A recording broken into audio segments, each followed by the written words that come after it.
So hello and welcome to another episode of Topline Talks, a Mackie Myers podcast hosted by me, Owen Myers. And me, Ryan Cook.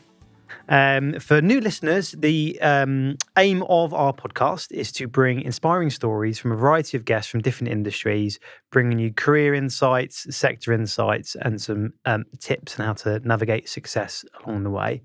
Today, we are absolutely delighted to be joined by Jaz Ghuman, who is the CEO of A&D Instruments Europe, and a long-time sort of colleague and confidant of my co-host here, Ryan, and we've got some absolutely fantastic insights lined up. So thank you ever so much for giving up your time.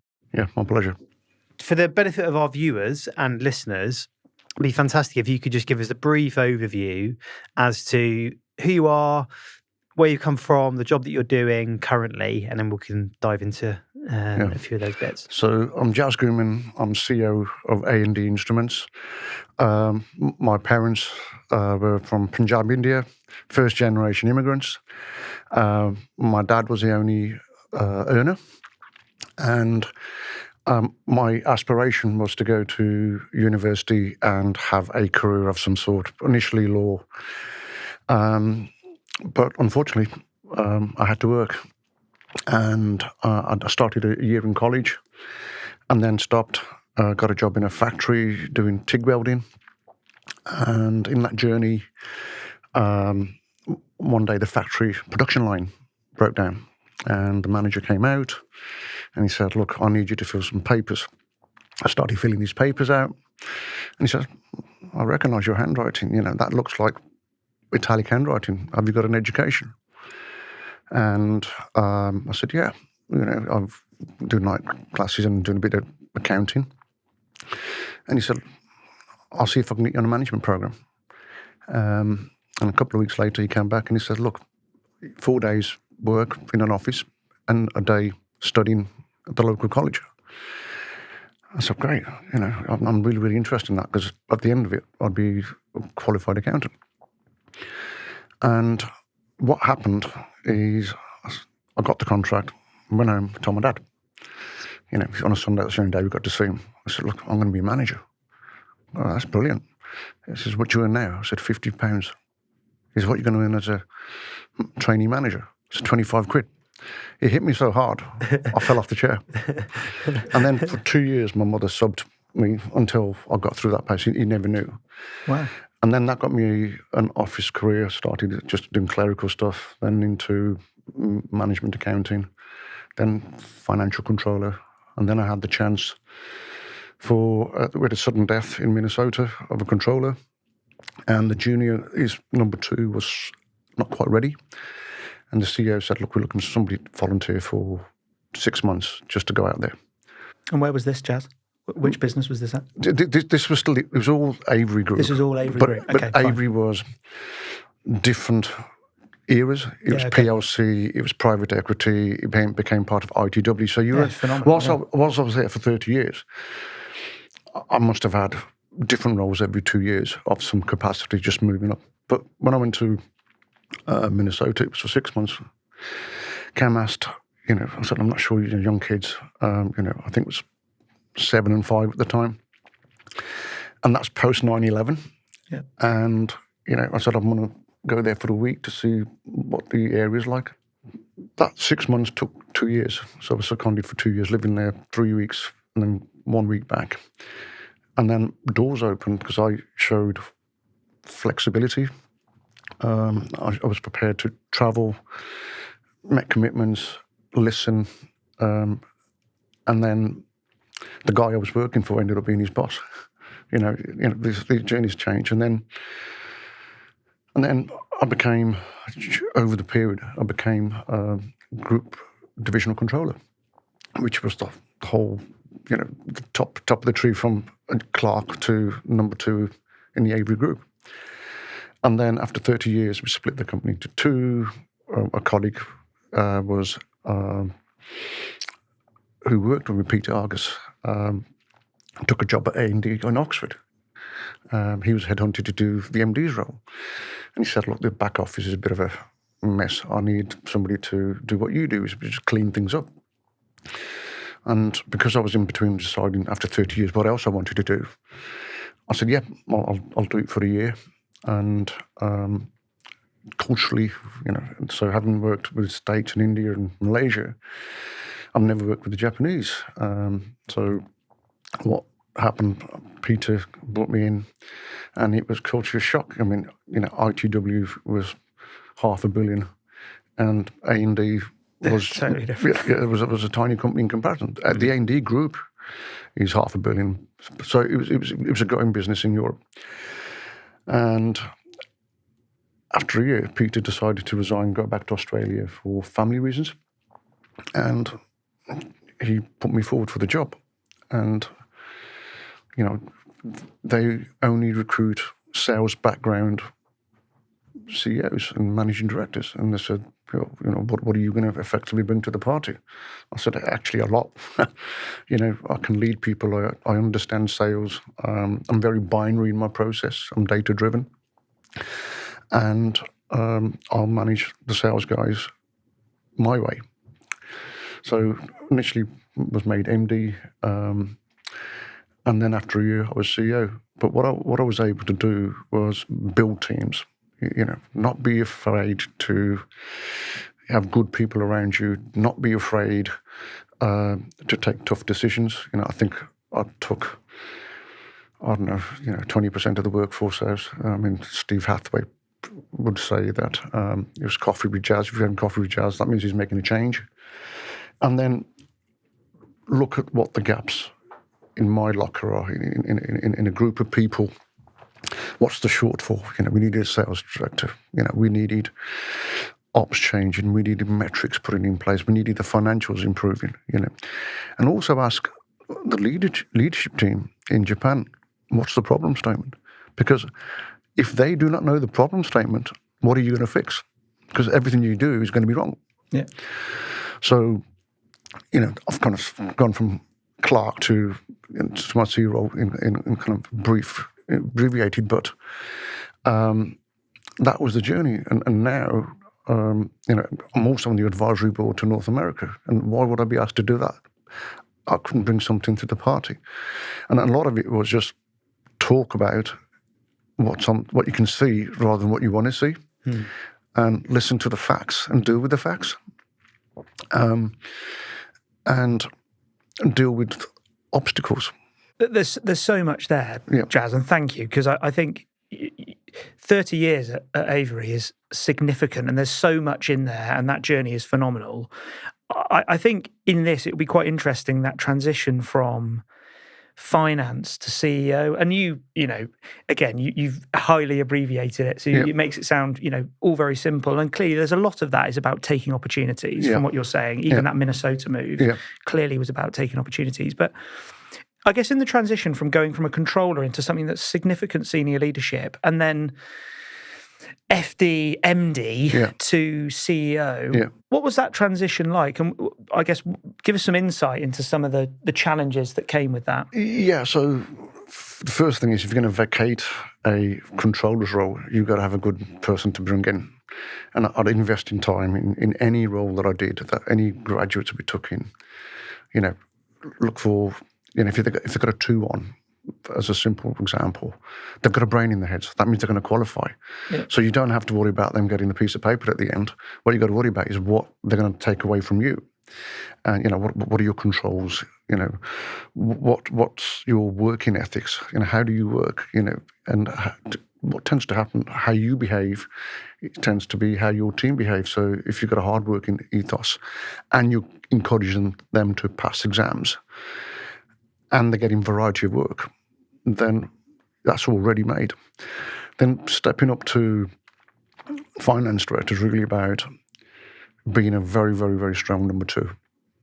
Actually, being somebody in the room with the presence, that saying to the MD, well, I don't see what you're seeing, I don't see. Again, back to the statement of facts. And then being in the top chair is then having your own strategy. So whilst there's a corporate strategy, you've got to be very, very clear what your 5-point plan is. And if it's 20 points, people forget that. It's going to be very, very clear. It was sales, it was operating profit, then it was balance sheet. and then also looking ahead. So particularly as a CEO, looking at the full year, looking at the 3 years, looking at market changes, and then behavioural changes. So an example that I gave earlier was when you are FD, you really got to be MD, and when you're CEO, you really got to be the chairman, because you're answering. You're answering to shareholders. So, and understand your KPIs. Create your own KPIs to say, what are the benchmarks. Then you learn to look at things daily.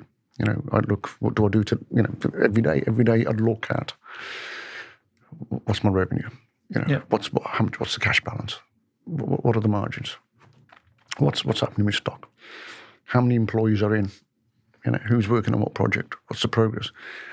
And if we take a step back, Jaz, so A&D as a business, just give us a flavour as to what the A&D proposition is. And then when you were FD, MD, and then subsequently CEO, what was the problem statement at that particular time? Yeah, so A&D is precision testing equipment. So the primary things we did was weighing equipment for labs and medical equipment, predominantly blood pressure monitors. Okay. So the problem statement when I first arrived as FD was, it was a coffee shop. I walked in and the coffee machine was in the middle of the office. It wasn't a job really. People were coming for a lifestyle. That somebody come in, somebody bring their dog in. Lots of piles of papers on desks. Sales guys not running diaries. Okay. Yeah, it was. So I looked at it and said, right, this is going to change. There's no metrics. Yes, they reported at the end of the month, and it was a problem child for Japan as well. They had Japanese MDs in there. They've had an Italian MD in there. Then they've had an English MD in there. But there was no drive. There's no investment, and it was losing money. So the first thing was, right, clear desks, right people in, right salespeople in, and recruit, and then set targets, set achievable targets. And then talk to Japan and say, right, you may want this to be, keep the math simple, 10, 15, 20 million. But year one, it's only going to be 5. And year one, we're going to lose money. But I'm going to give you a 5-year plan with 3 years by actions. And effectively, 1, 2, 3, 4, action 1, action 2, action 3, action 4. This is a baseline. We're going to grow e-commerce. I'm going to need to invest $500,000. We're going to grow in the weighing business in France. And then we picked up 5 pointers, and you kept talking about the 5 pointers at every board meeting, and then the progress. And then the bottom line started turning because I didn't take cost out. Top line started growing. Yeah. And coaching, milestones, get the right stock, clear communication, and get the team to adopt the ethos. I had a girl in my back office, she's still there. And I used to go downstairs and ask her every day, have I still got a business? Because that was important, because suddenly they were not used to having volume work, and then warehousing challenges. So the newer team don't know anything different, whereas the guys that are good working 30 years service, it was a shock. It was a shock. I'm not a leader that walks around the office and say good morning. My job's already started at 4 a.m. I get up at 4.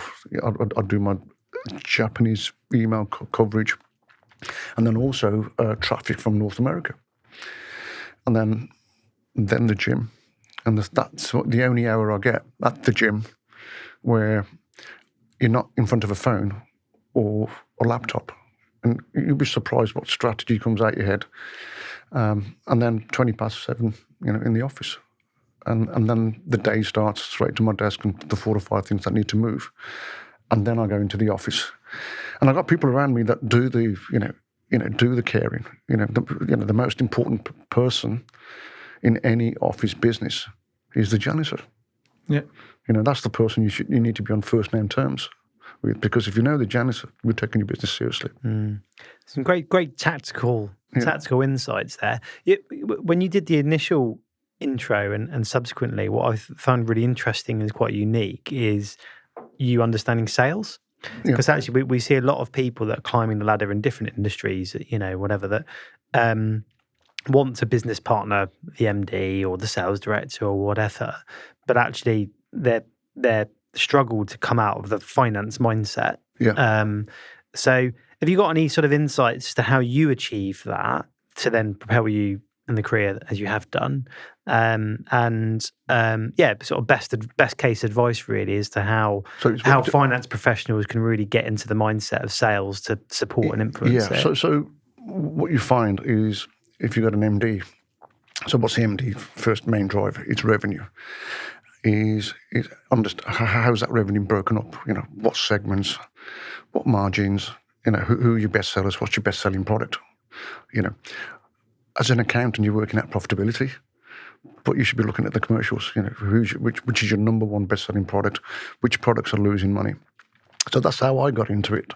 It dissects your product. We got 2,000 product offerings, but only 4 products actually cover the overall cost. It's knowing that, and it's being able to articulate that to your managing director or CEO, and patterns, understanding market patterns. There's lots of media about GDP and just look at what the data's telling you. Don't confuse it with metrics, but pay attention to what's going on. Just look at what the products are, what the stock levels are, and what the cash is about. Because at the end of the day, you could have a customer that hasn't got the cash or is always paying late. These are signals that you need to give to your CEO and say, look, as a CEO, all I want is more sales. What do you want? More sales? I don't care. Just get it out the door. But somebody's got to put a brake on that. And as a finance person, if you're looking to be a CEO, sit in that chair and say, what changes would I make and why? And even if the existing CEO is sitting there, demonstrate that you can do it. And that was a lot of what I did was, look, have we considered this? Or do we want to do this? And give them a voice and be heard. Or asked to be heard as well. How do you build that positive relationship with sales, though? Because that is something you found very naturally, very easy. But I think for a lot of finance people, it is a bit of a sales versus finance. I think about my own, if you're a finance person, and we've talked about this on previous episodes, for us, if a finance person's calling us internally, it's a bit like, okay, what's this about? Well, there's 2 sides to it. The first side is the sales guys need the finance guy to explain some of the numbers because naturally they know what margin is, but there's no cost control. And the second thing is network with them. So I spent a lot of time finding out who's in town. And not who the mover shakers are, but who's in town. Right, we're going to have a catch up. We're going to have a catch up over a beer, and we're going to talk about the problems of the day. Finance is known as the sales prevention department because you've got credit issues. You've got all the things. You need governance. They have to do their job, and it was my job to convince them that if there's a good deal on the table, why would I trust them to get it over the line? And if you work with different sales, you pick up their habits. I've got this deal, 80% gestation period. Whatever. I need to give them a bit of extra discount. It doesn't really matter. You pick these things up. What do I do now to my sales guys? We've got last day of the month tomorrow. Okay, talk to these guys, and somebody's got to place in an order somewhere, or look at the sellout and how much stock have they got, or give them extra credit. But that's how I picked it. Just spend a lot of times, and their behaviour issues as well. A sales guy, a good sales guy would want to go out. They would want to listen to what you got to offer in terms of even skills. So why is finance? What is the problem here? Why are we not making money? And in return, you say, well, actually, your volume's down. You're going to miss out on your commission. And it was listening and learning. Just build a network, and it could be easy. It can be done now, it could be done in coffee sessions. You could just say, look, whoever's in town, let's have a quick coffee. It's definitely communication. Isn't it? That's what it boils down to. Yeah. And finance as an enabler. Your sales prevention department. I think that's fantastic. Well, it's a fact.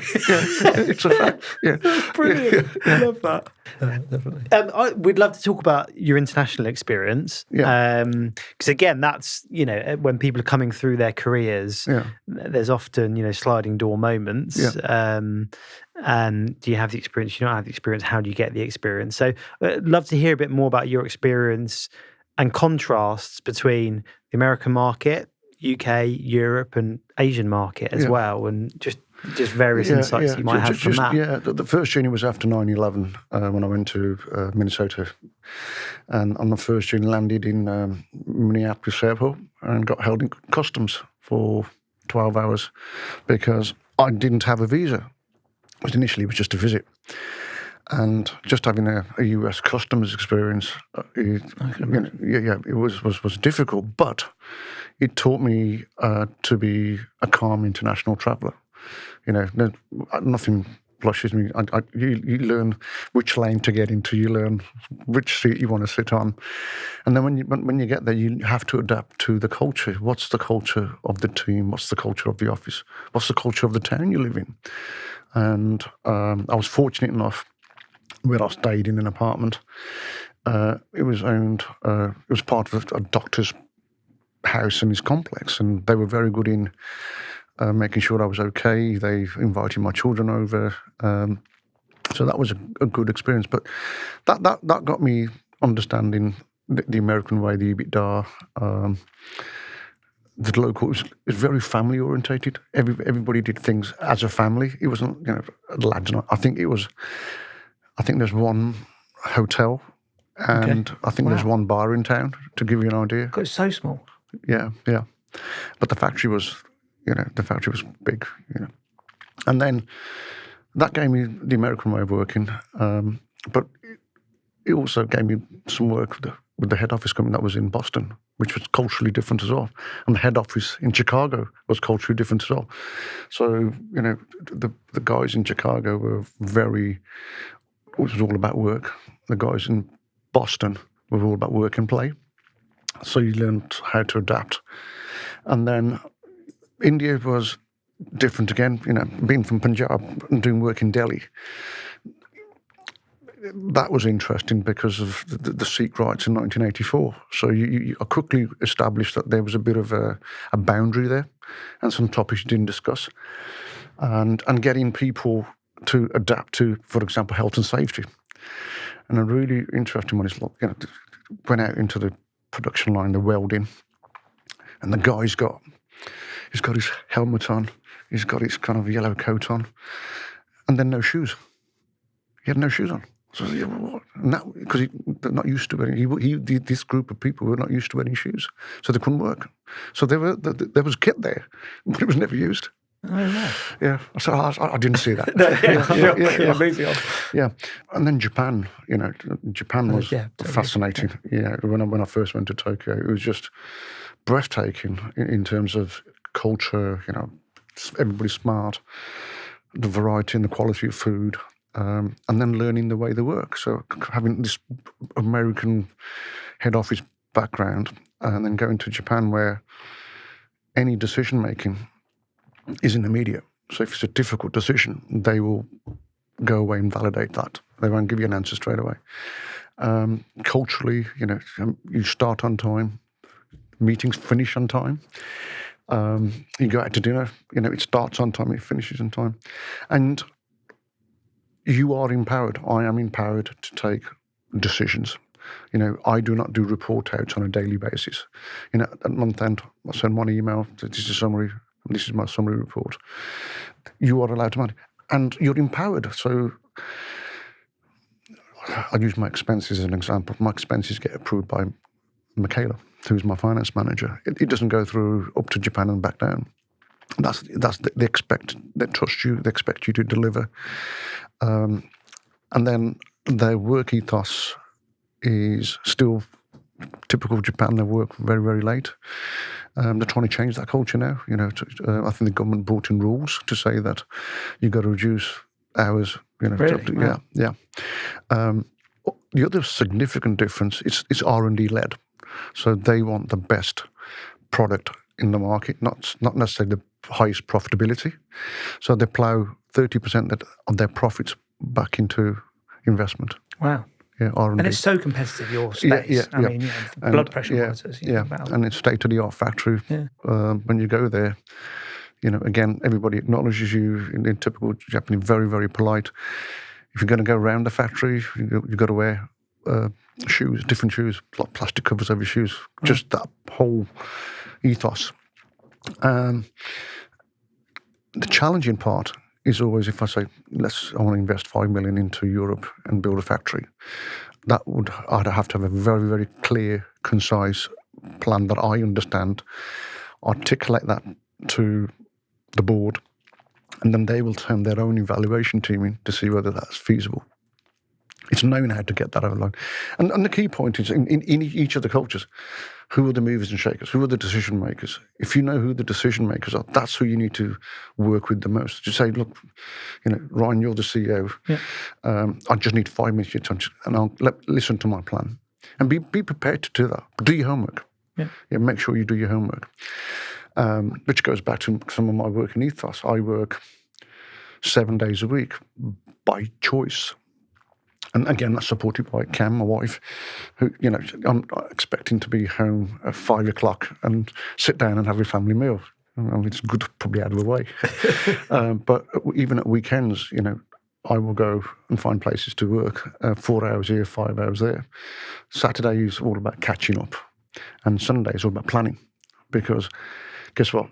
If I'm disorganised, my whole organisation is disorganised. I can then pick up the flows of. And I think that it's great that you got to that conclusion there, because I do think that's important, because your career is all about taking opportunity. Yeah. And I think a lot of people often say, and we come from a culture of you're allowed to say no once. But actually, if someone comes to you with an opportunity, really be prepared to think about taking that on, regardless of what your first perception is. And you are absolutely someone that has just grasped that opportunity. Yeah. But that requires an infrastructure around you. Yeah. And you've talked about your wife, but equally also being a CEO is a lonely place. Yeah. So how have you, again, manage those things and put infrastructure in place so that you have been able to thrive and make those decisions? Well, I think in every opportunity, I probably said no. And I think she's probably pushed me. It's like the US opportunity. She said, give it a go. And, from controller to being FD, again, you're out of your comfort zone. And there's more, I'm going to spend more time at work, just do it. So what worked there was your home life has to be protected. She looked after the children, school drops. I cannot tell you how many plays and sports days I've missed, which in itself does have consequences. And I've told you before, a couple of years ago, I sat in Oxford, and it was great for my two kids, they're grown up and say, right now, guys, if you're on your own 2 feet, if you ever need me, just shout. And they told me where to go. They'll always go to the mother. But there has to be a sacrifice somewhere to get the results. And the end game is I never expected to be in Oxford. I never expected to work in Japan. I never expected to live in Minneapolis, Minnesota. But when the opportunities came, I was given a nudge. And then once I took the decision, you've got to give it everything. You can't decide that, okay, we'll see what happens in 6 months and then I'll come back. It's all or nothing. And that's what you got to do, even if you're looking for a job. If you're looking for a job, it's not a part-time thing. You can't say, well, on Saturday morning I'll do a few CVs. It doesn't work that way. You've got to wake up 7 a.m. and you've got to work out what you want to do. And be clear, I want to be, a CFO, but if you want to be a CFO, what segments do you want to be a CFO in? And do your homework. What do you understand? What are you good at? What are your dislikes? It's like I said, I don't know everything. And that's where you have to listen. And then create your strategy. And my most favourite one is whatever I've done and whatever organisation I've been involved in, whenever I've picked it up, I've left it in a better place. And that's the one thing I can go to any board, and why with the track record. And you get lucky, you might get lucky. There's a market that's just risen and you've done it, or you might get lucky that you got good people around you. But develop them as well. How do you identify those future leaders, Jaz? Because I mean, the story of all this growth and the turnaround of that business, particularly, and you clearly have a set of values. But what do you look for? What are the minerals of those future leaders that you see? Well, sometimes you can. Their work ethics, are they transparent? What do they want? Somebody who says to me, I want to be a sales director in 5 years, they find a flaw straight away. How? If they say to me, look, my immediate goals are to be successful in what I want, and then I'm prepared to learn A, B, C, D. So what are the things I look for? I look for, do they understand the role they come for? Yeah. So if it's a finance role, do they understand what entails a controller? What's the difference between the bookkeeper and a controller? And what's the difference in working as a number 2 to a GM? And most of the good guys have some understanding. So do they have a brain in their head? Yeah. Do they have structure in how they're coming across? And have they done the homework? So, we've talked about 90-day plans. If you're a sales guy and you're looking for a 100K job with me, what research have you done on the company? What are the values and track record you've got that you're going to bring to my business? Actually, I use the statement, what are you going to bring to the party then? That's great. You can sell, you've won all these certificates, but okay, A&D, so what are you going to bring to the party? And the good guys will say, accentuate it. Yeah. What are the facts? I think that's really, and then there's something you mentioned earlier as well. Is there's a theme of to get on and progress. It's people that are being like deliberate in what they're doing. So there is a bit of a generational thing going on where, we're seeing it that some of the people coming through are waiting for them to be given something, right? Rather than them coming to the table and being deliberate of what they're looking for and what value that they can bring. And that definitely comes out in how you identify talent coming through. Yeah. I mean, a good example is if you're a trainee accountant or you want to get into training accountant and you're looking for a job, you're an undergraduate. If you came to me with your first interview and said, right, okay, I want to be a finance director or whatever, or I want to take SEMA train, the good guys have already done their research. They already understand whether they want to do SEMA or ACCA or CP. It doesn't matter which one. They've already done their homework. And the ones that are serious have already started the study. Yeah. The other thing is I always tell them, if you've not started, you better, because that will open doors. When you go to an interview, you're already taking this seriously. The other important thing is I don't recruit financial people who've got finance degrees. There's too many exemptions. So guess what? You need to sit the final 3 papers to qualify, and you've qualified. Now you're expecting a qualified salary. And if they said, the good guys, again, would do exactly the same. They would say, look, that's not the case. I will get qualified. My salary expectations are 2 years. And you use the exams as a place marker to say how you're progressing. Is it time to review your salary? Or these are the progress points you need to work on. And these are the milestones. And if you constantly communicate, that will be easy. The other important thing I did was in the journey is if somebody wanted to leave, help them leave. Yeah. Don't say, okay, you're leaving, I'm not interested. Say, right, okay, this is what you're good at. Which sectors do you need a reference? I need your support for this long. And just, that's part of leadership. It's just good coaching. So maybe some of the questions on the coaching is, I get, employees from the US team just phone me and say, look, I've got this problem. What would you do? or I've got a senior director falling out with another senior director. How do you deal with it? And I share my experience and, the ways I work. Seeking advice is so important, isn't it? Seeking advice, I think, is really, and again, in both of your jobs running a business, I think also maintaining that. I think we've all talked about this, but maintaining counsel of people that are close to you and being able to seek advice, I think is... Yeah, and it's also understanding how to get people's attention. So if you went to Owen and said, right, I've got £1 million order, he's going to be all ears. If you send him, you send him a long 3-page email, it probably goes straight into delete. Yeah. So it's knowing how to get the attention of the person that you aspire to get that role. Do you know what's quite interesting? I mean, me and Ryan have worked, on and off for quite a number of years, and he gets me, and he gets how to play the game, but he does it masterfully. Yeah. So there's definitely some bad news, but then he masks it with good news. Yeah. And I kind of, the bad news is like, it is less bad, you know what I mean? And that's what it is, isn't it? It's kind of, and I think, that sort of communication. With me, just get to the point. Sure. If you start with the point, and then we'll talk about the fluffy stuff after.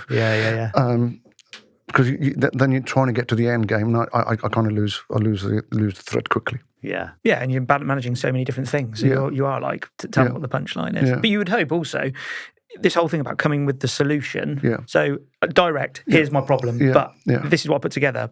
Sense check it. Yeah. I think that's always it's a great thing. I mean, coming with the solutions is that means you're coaching your team well. Yeah. It's if they're saying, I've got this problem, we're not going to get the sales, and sayings like Mark would say, we'll dig it out. We're behind 20% left. We'll dig it out somehow. I can't see it, but he won't. He will get the result, and there is no substitution. I don't care what anybody tells you for hard work. There is no substitution, because guess what? The harder I work, the luckier I get. It's not a fluke. That's for sure. Yeah. What?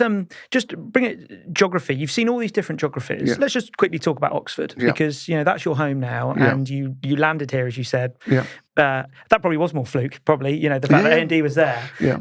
That's home now. What makes Oxford so special? And I guess equally, what have you found about that ecosystem? Because we've talked a lot about that. It's a university. It's photogenic. It's diverse. It's got a lot of ethical people.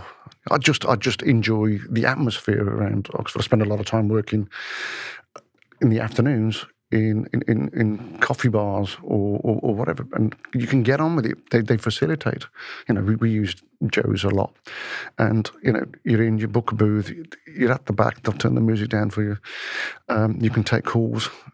People come and talk to you. And it's easy to find, and we talk a lot about the ecosystem being a wealth of different people that you can pull on to support. Have you found that easy to break into? Yeah, I think. Well, there's two pieces. The other thing in Oxford, there's a lot of brain power. There's a lot of clever people in Oxford, but there's also a lot of jobs in Oxford, and it's knowing who you can hang on to. In previous roles, I can take up to 2 weeks in selecting from the local resource. In Oxford, they're on the market 24 to 48 hours, and then they've moved on. Yeah, okay, very good. Yeah, I think it's clearly in your space in medtech particular. And it's very safe. Yeah, it is. Yeah, no, quite. Yeah, getting a cab into Oxford and say, what's it like? And the cabbie will complain, it's either too quiet or it's this, that, the other. Do a cab in Birmingham. It's very different. Yeah. And it's a bit of adaptability. Birmingham's massive. Lots of places. You can do a lot of things. Even from an entertainment point of view, Oxford is a bit more refined. You need to know where you need to go. But this, again, it's still a very smart place. You've talked a lot about ethics, and obviously you touched right at the start around humble upbringing. But this is kind of, you again have these values that are so heavily in your DNA. Where does that come from? My parents. My parents. My father was not educated. He worked in a factory. My mother ran a home, but they were very big on ethics.